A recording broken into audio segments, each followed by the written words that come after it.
Hello, everyone, and welcome to my card review for the Murder at Castle Nathria set. It's actually been quite a while since I did one of these, since I was unable to do a review for Journey to the Sunken City, so I'm very excited to be able to go through all these sweet new cards and share my thoughts on them with you all. This is a set that I'm really looking forward to. In particular, I think the new location card type really adds a lot to the game, providing a form of semi-permanent way to influence the board that your opponent can't just attack into and kill.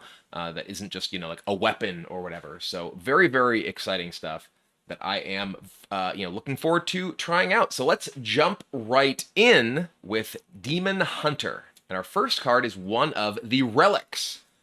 So the Relics are kind of a cycle of cards in Demon Hunter that all play with one another. So pretty much all the relics that at least are in this set seem to have an effect and then improve the future relics you play. So very much they are cards that you want to play all of, essentially, and keep sort of stacking up the power level of their effects by playing relics throughout the game. All of them are spells, and the legendary interacts with the relics as well. I think that the relics are kind of neat as an alternate direction for Demon Hunter. They do kind of represent something that I'm not a huge fan of that we see quite a bit in Hearthstone, which is these kind of self-contained parasitic type mechanics that are basically just like, hey, you want to play all of this and that's a deck. And they don't necessarily get more support after the initial set where they're released. They're things like Jades obviously had a little bit more crossover between neutrals and things like that, but kind of are just like, hey, you want to pile all of these into a deck. And obviously there is some amount of deck building decisions as far as like what the rest of your deck is, of course, but that sort of like package that really only can be played all together feels like something that we see more than I would probably like in Hearthstone design. And while I get that it is a way to kind of naturally create an archetype that doesn't just necessarily get cherry picked by kind of good stuff type decks, it feels like there's a whole lot of it that's happening, and this is kind of the most recent version. Relic of Phantasms in itself, obviously, 3 cost for summon 2 1/1s, not particularly powerful. I'm not 100% sure whether the improvement for this makes it summon larger minions or more minions. My guess would be larger minions, simply because you have a pretty natural cap on summoning more minions. One thing that is interesting with this is that it does play well with infuse effects. What that means is that at least this particular relic does play well with a lot of the other sort of cards in the set, whether they're Demon Hunter cards or something like Sire to Nathrius that really cares about summoning a bunch of minions. I did get confirmation from my chat that it is larger. That is the numerical values that are printed in the card, not the printed numbers that do go up. So this will summon 2 1/1s, then 2 2/2s, then 2 3/3s, etc., etc. A larger and larger man. So it is an interesting card, and the relics are, I think a pretty interesting kind of building mechanic, along with things that can potentially discover additional spells for you, like say a school teacher that can summon, that can find you more of, for instance, this relic that I don't know if those can be improved. I imagine the ones off of School Teacher won't be, because much like the ranked spells, they themselves can't be improved, but they will improve your future effects. Next up, we have Bibliomite, a 2-cost 4/4 with Battlecry. Choose a card in your hand to shuffle into your deck. So this is another new archetype that is introduced for Demon Hunter this expansion. This one's more of a natural one, because it's not like, hey, play these cards with all the same cards. This is basically the empty hand Demon Hunter. It is an archetype that kind of naturally has some amount of support through just like, hey, I want to play a bunch of cheap stuff, or things like, say, Voracious Reader, right, are the kind of cards that kind of naturally go into a low hand size, empty hand size style of deck. So this is like more of the type of new archetype that I would like to see, generally speaking, from a design perspective, because it is something that's a little bit more open-ended than just play this pile of cards together. But this is a 2-cost 4/4, right, which is a pretty powerful card in terms of obviously just its stat line. But the fact that it does require you to lose an additional card to play it, kind of unfortunate. It's not a discard effect, so it's not like the Warlock effects that potentially could have things that do trigger off of their discard. But if you do have an empty hand, much like the discard effects, it doesn't actually matter, right? So yeah, this is interesting because in the early game, on turn 2, a 2-cost 4/4, really powerful but costing you extra card. That said, there are obviously lots of ways in Demon Hunter to draw extra cards, as well as ways to take advantage of the empty hand stuff in some of the other cards for that archetype. It's also worth noting that the low hand size cards also make playing your outcast cards easier. Anything that's a lot, like the Bibliomite, if you have like one of your most expensive cards in your deck that's blocking an outcast card, then you could potentially shuffle that into your deck and be able to actually unlock your outcast cards, which is an interesting kind of positive of what would otherwise be essentially a purely negative effect. Next up, we have the next relic, Relic of Extinction. 2 cost to deal 1 damage to a random enemy minion twice. Improve your future relics. So again, this is the number is what's going to go up. So you can pay 2, it'll deal 1 to something, and then 1 to something again, and then once it's improved, it'll be 2 to something, then 2 to something. And so on and so forth. So the twice does not get modified. It is the numerical value that does get modified. So this is kind of like a knife juggler effect, but it cannot go face, which is obviously a very big deal when this gets high. It can't be like deal 8, 16 them, they're dead. But it is something that can be reasonable against both small and large opposing minions. Because once it actually gets big, if they have one big taunt in the way, for instance, you can slice that thing to death with the relic. Or if they have, say, a board with, a fossil fanatic, boom, just kill the single fossil fanatic with a rank 1, or 2 fossil fanatics, boom, with the rank 2, etc., etc. It is only minions, which is a little bit awkward in that the nature of the relics is that you kind of have to play all of them in your deck in order for any of the relics to be good, because they scale off of your other relics. That said, if there's like a metagame where there's very minion-light decks or decks where this effect is pretty bad, that is going to leave you in a position where you're essentially forced to play these weaker cards in your deck for those matchups in order to have your other relics be able to scale up. Many cards that do care about about dealing damage to random enemy minions can't be played if there are no enemy minions.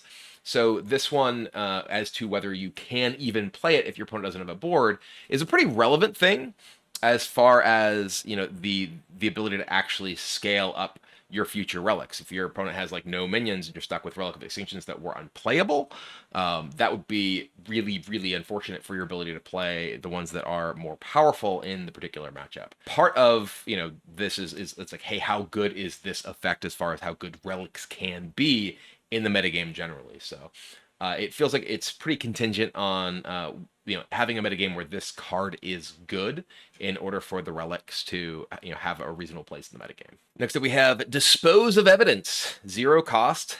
Give your hero +3 attack. Choose a card in your hand to shuffle in your deck. So for further tool in the empty hand playbook. So obviously 0 cost +3, really powerful. 0 cost +3 when it costs you another card, a lot less powerful.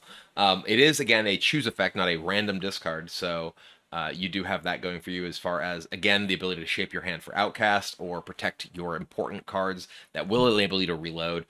Demon Hunter does have a lot of ability to refill its hand, and again, a lot of powerful stuff like outcast cards, like what is it, Razor Mane Sentinel, the 5/4 for 4 that outcast, draw a card when you play anything from either side of your hand. Very good, I think, in a deck that's able to use stuff like Dispose of Evidence, where you have this 0 that can discard something, draw you something new, and just sort of churn through your deck by playing a ton of low cost, high power cards that otherwise would cost you extra cards as well. So that does feel like the kind of engine that a deck that is using multiple cards for single efficient effects would need. In addition to, of course, the cards that are, in fact, payoffs for that. Such as this fellow, Cryzix the Voracious. 4 cost 7/7, meme is back. Battlecry, discard your hand. But Death Rattle, draw 3 cards for a 4 cost 7/7. So obviously, very, very strong stat line.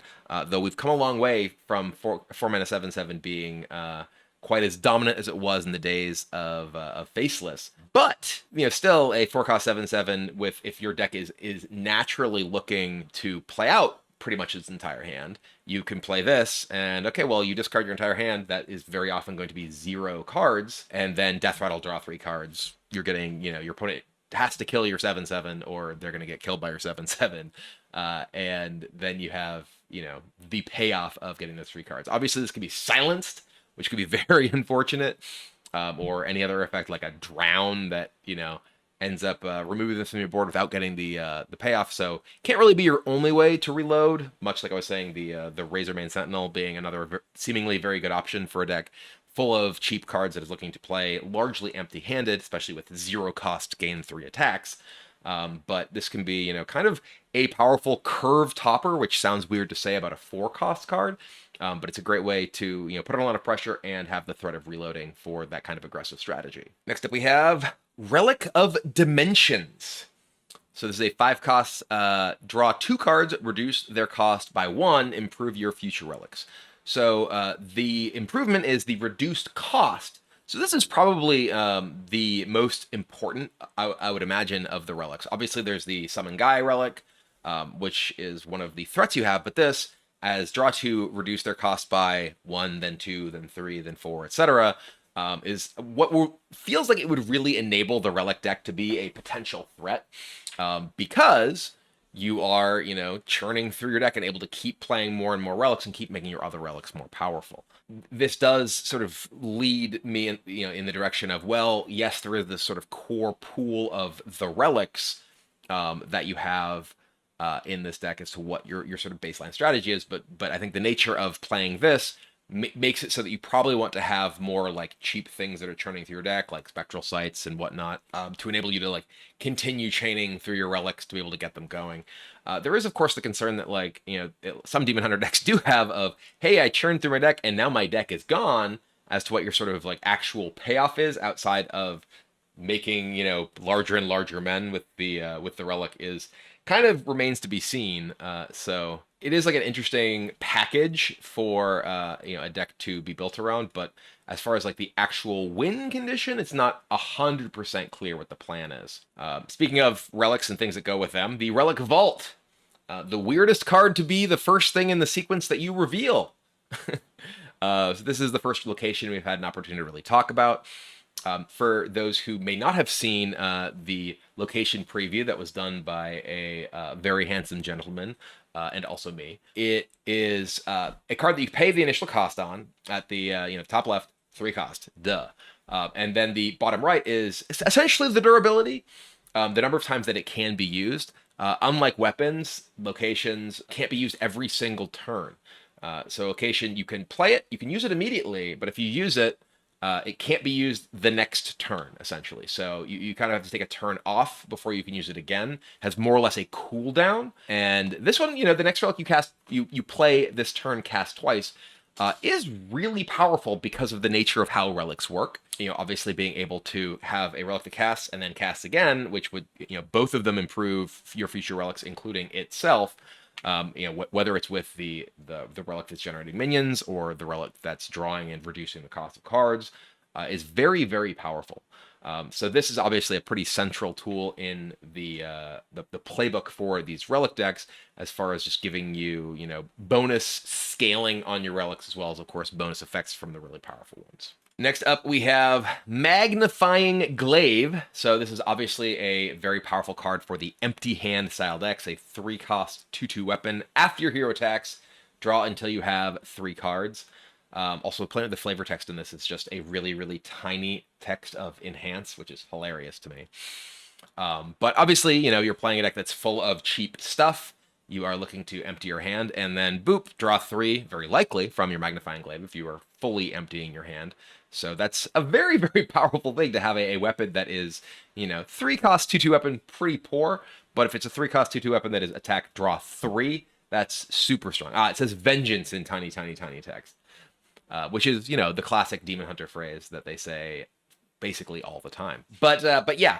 So extremely powerful, when you have these tools that are enabling you to just churn through your hand, and not just like churn through your hand, like just discard it, but churn through your hand for efficient effects, like a 2-cost 4/4, like a 0-cost +3 attack. And then you're not discarding those, you are shuffling them back into your deck, so redrawing and going through again can be very, very potent.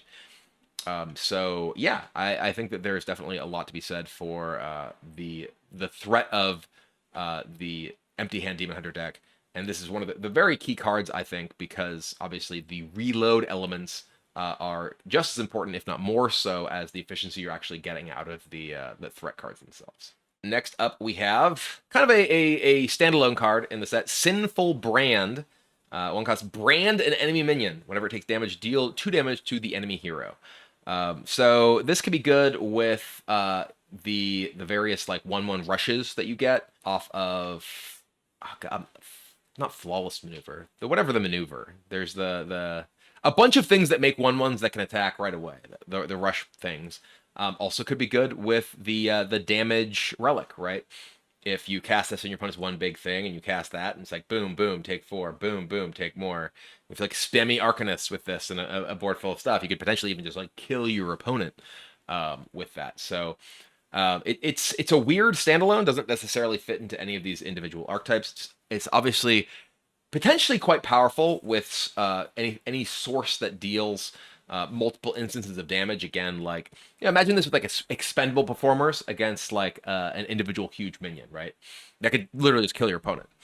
And obviously, we don't have expendable performers in the metagame currently, but there are similar sorts of cards, not quite as powerful, but does feel like it can be quite strong if there are decks that have these individual large minions that you can then throw a ton of damage into.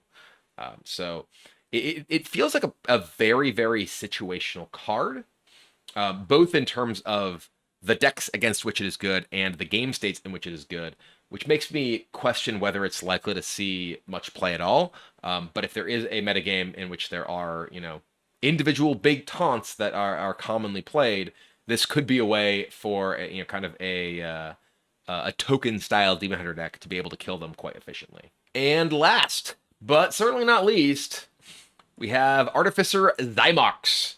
8 cost 8/8 with Battlecry, discover and cast a relic. Infuse 5, cast all 3 instead. So obviously the relic itself that makes minions can be a powerful way to enable this, but there are the 3 relics that we saw, which is make minions, random damage, scaling to random opposing minions, and draw cards and draw 2 cards and reduce their cost by scaling amount. Casting all 3 of those, and it's interesting. I don't know if they cast in a particular order, if it's a random order, like whether they scale toward the first one will cast and buff the second one will cast and buff the third one, whether they all cast at the same level, if it's a random order in which they cast. It has just been confirmed to me by my chat. This is one of the reasons it's good to have Blizzard devs who watch your set review live. Celestial has just confirmed that it is a random order. So this could lead to some weird situations where you're like, oh god, I really hope that the damage thing is last, or the guy thing is last, or the card draw thing is last. But they do buff themselves scaling up, which can be, which is obviously very, very powerful if you actually get the infuse off, which gives more incentive for playing a version of this which does have a significant number of things that generate multiple minions, because that's the best way to be able to actually turn on infuse, is when it's not like 5 individual cards worth of minions have died while this is in your hand, but rather like, hey, my rush dudes off of my spell died and now this is just on. So definitely, I think that the relic stuff does seem like it's pretty interesting. It does not have, other than making a larger and larger man, it does not have like a built-in like this is how this wins the game. So I am curious to see where that kind of package goes in different Demon Hunter decks.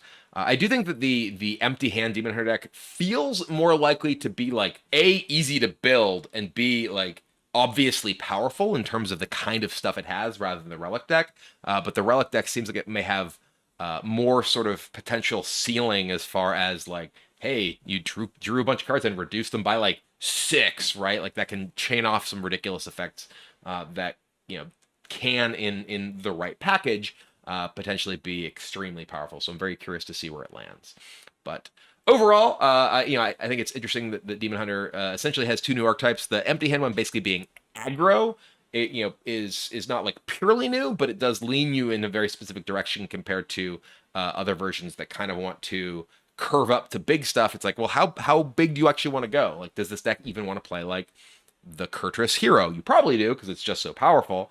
But like, you probably don't want a Zillag in this deck because you're don't want that many expensive cards to be sitting in your hand, though you are shuffling them in and potentially just redrawing them anyway. So who knows? Also some interesting questions as to how you want to build that. So interesting stuff. Demon Hunter. I'm looking forward to trying it out. All right, next up we have Druid. Druid in this set has some interesting stuff with like death rattle themes, which we haven't really seen in Druid before. But the murder mystery theme of the set does make sense there. One thing that I'm always concerned with about Druid, which I'll talk with some of the specific cards, is how much any of the kind of big expensive Druid cards either are just entirely outshadowed by or only enabled by alignment currently.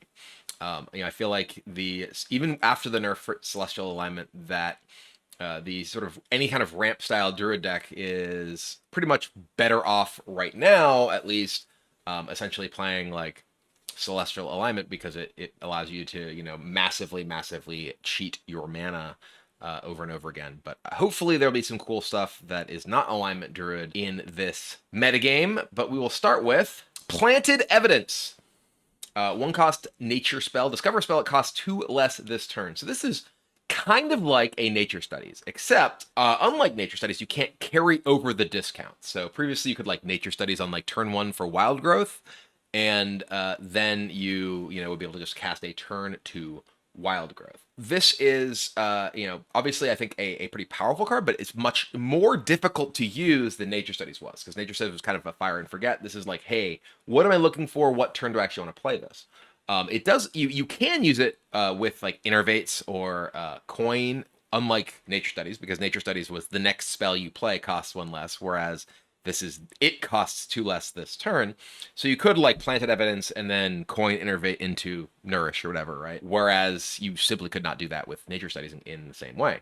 You would be able to get it discounted, but you'd have to wait and not be able to use your other spell-based acceleration for it. I think this is pretty clearly a reasonably strong card. We'll probably see quite a bit of play, but is not nearly as flexible as Nature Studies was in terms of just being able to use it on demand. Next up, we have Cecily of the Fae Court. 8-cost, 8/8 taunt. Death Rattle, draw a minion, reduced its cost by 8. So this is a very interesting card. And, with the, we'll get to the location for Druid, but the location for Druid activates Death Rattles, which is very powerful with a Death Rattle like this, which is draw card, reduce its cost by 8. So, Druid, again, having these sort of the Death Rattle themed things does kind of put you in this weird position where it's like you didn't really have that sort of stuff in Druid previously, so it wasn't really the sort of thing that you were even like really looking at.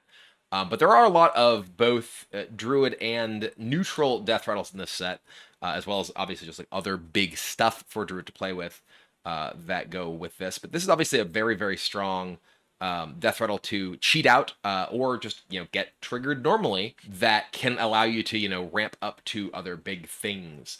And there's also even outside of Death Rattles, there's some things like the Party Crasher, for instance, is a huge minion. I think he's I forget if he's an 8 or 9 cost minion, who throws one of your minions at your opponent or at an opposing minion. And that is, obviously something that with big Death Rattles can be really powerful. So you could potentially see like a big Death Rattle themed Druid deck that ramps up to those and allows you to get those Death Rattles immediately, as well as, the location, which allows you to do that. So this is obviously one of the very powerful things in that package to enable you to like kind of continue your, I don't want to say curve, but your ability to keep playing gigantic stuff. But speaking of, here's another one. Death Blossom Whomper. So Battlecry, draw a Death Rattle minion and gain its Death Rattle. So this can potentially draw your Cecily, gain the Death Rattle of draw a minion and have it cost 8 less. So lots of potent stuff there that you can use to like ensure that despite having probably a relatively small pool of giant Death Rattle type minions in your deck, that you have tools that can enable you to use them as well. And next up we have Nightshade Bud. 8 cost nature spell. Discover a minion from your deck to summon or a spell to cast. So this is a card that is scary with celestial alignment. It gives you a nature spell, so it's actually something that can be cheated for 0 with Anaconda alignment. Is also another way to potentially like cast a early, cast like an alignment consistently when you want to, or some other effect, big spell that you want to. So yeah, discover a minion from your deck. Something could also potentially be something that gives you a spell way to play a gigantic minion. Obviously, it costs 8, but as a potentially like cheated spell. As opposed to cheated minion, because you can maybe play this, I don't know, off of the planted evidence, whatever. But again, nature spell, alignment, Anaconda, that part is a little bit scary, along with the fact that it can potentially cast. Dun. Where is it? Where's the big one? There it is. Convoke the Spirits. 10 cost spell, cast 8 random druid spells, targets chosen randomly, also nature. This one is less scary as like an alignment thing, because you can do enough powerful things that whatever. Also, like, druid spells, I've seen a lot of people comparing this to like Rune or Yogg's Box. Druid spells like aren't random spells and aren't mage spells, right? There's a lot of druid spells that are like make some treants or like draw some cards, and if you draw too many cards, well, you could very easily just like end up decking yourself, fatiguing, whatever, overdrawing a bunch of stuff. And like there's not like board clear in Druid, right? So this doesn't really feel like it's that powerful to me. I've seen a lot of people who have seemed like they're kind of scared of this, but like a lot of the value of something like, say, Rune, right, is the fact that Rune casts mage spells, which are generally things that like are mass removal on your opponent's board, secrets, things like that, and B, guaranteed to target your opponent's stuff because it's Rune. Now, Druid, of course, has mana ramp, so it's much easier to get up to this point. But if you like convoke the spirits into like Mark of the Wild, your guy, landscaping, like living roots, it's not really that scary. I don't know. This doesn't feel like nearly as scary as some people have seemed to be making out to be, as far as like being another Rune, another Yogg Box for a class that can more easily ramp up there. It just feels like there's a lot of really bad druid spells comparatively, and far fewer like value guaranteed stuff like you get off something like Rune of the Archmage. Next up, we have Natural Causes. Deal 2 damage, summon a 2/2 Treant. So this is a nature spell, which is relevant for, a number of things, for like, the original Guff. Boom, gotcha. But yeah, 2 damage, 2/2, plus a 2/2 is like a fine card. It's not like amazing, but it can go face, doesn't have like contingent. It's just like a solid tempo thing for a deck that's looking to, play spell-based / nature-based / treant-based stuff. Speaking of things that want to play nature spells, let's just jump right here to the legendary Topiar the Shrubagazer, which is quite the name. It's kind of like, Trogdor's arch nemesis. 7 cost 5/5 dragon, a battle cry for the rest of the game. After you cast a nature spell, summon a 3/3 whelp with rush. So this is cool. I really do like this card. It's big payoff for having a high number of nature spells in your deck. As far as like rest of game thing, yeah, you get a 3/3 with rush for casting a nature spell. It's not like the sort of thing that by itself wins the game. Obviously, it could be a very powerful win condition, but you're also not guaranteed to get it. Unlike, say, quests. I hate you. I still hate you, quests. Just being able to continuously generate minions by playing a bunch of nature spells is cool. And it's, obviously it can be board control because they do have rush, and it can be, a independent win condition because you just get these minions that can smack your opponent in the face, but they're only 3/3s, right? So there is a significant amount of mass removal that can clear boards over and over again to prevent this from just single-handedly winning the game. Gonna go shrubinate the countryside. Get revenge for those poor thatched roof cottages. All right, next up we have Widowbloom Seedsman, a 4-cost 3/2, draw a nature spell, gain an empty mana crystal. So this is clearly just a very strong card for any kind of like ramp deck. I do have some concerns about the amount of draw a specific category of thing that exists in Druid in particular, but Hearthstone generally. For those of you who watch my stream regularly know that I'm really not a big fan of the interaction of like Jerry Rig Carpenter and playing just Nourish, as far as choose one spells that you see in a lot of Druid ramp style decks. Just gives them access to effectively 4 copies of Nourish and getting multiple uses out of each side of it. But this is just a very powerful card. Right, this is, gain a mana crystal and draw a card. The body itself is obviously pretty weak for 4 mana, but you can't possibly expect it to be, otherwise really. But yeah, it's interesting because you look at like Wild Growth, right? Wild Growth actually sees very, very little play in that many decks, in part because Nourish is only 5 mana and you have so many easy ways to draw it. Again, thanks to like Jerry Rig. But it does feel like if you're playing like a very ramp focused deck, that having access to this, which is ramp and draw a card, is very, very powerful. So I do expect this to be a card that probably does find a good amount of play, because A, ramp, B, card draw. These are 2 of the things that Druid wants the most, and it's both of them in one clean package that can also potentially kill an opposing minion that's attacking you. So next up we have the Hedge Mage. This was what I was referring to, talking about the very first legendary. 3-cost. Activate, trigger a friendly minion's death rattle. So there are a lot of powerful death rattles that getting the ability to trigger and not kill the minion. So for instance, one of the things, and this is one of the things, by the way, that I really like about locations generally, is that they are a fantastic way to give you enablers for minions that you don't have to like play in the same turn. So for instance, one of the cards that I probably played more than just about anyone else on the planet, Burning Blade Acolyte. Right, Burning Blade Acolyte is a 5-cost 1/1 that has Death Rattle, get a 5/8 taunt. I have defended the Demon Seed more than anyone else alive. But Hedge Mage, this is a great way to, hey, I'll play my Burning Blade Acolyte, boom, get a 5/8 immediately. And I'm not just gonna die because I played that and you have a bunch of attackers. It's a great way to like you can actually get value off of Ozumat, right? Ozumat, play my Ozumat, boom, board full of tentacles, activate Hedge Mage, blow up all of your minions, right? So locations allow you to have those kind of synergies that don't require you to A, have a minion that survives a turn, or B, have like enough mana to play every single thing that you could possibly need to combo with it in a single turn, or C, have like a hero card that somehow enables it because your opponent can't interact with it, and then thus often defines the rest of the game.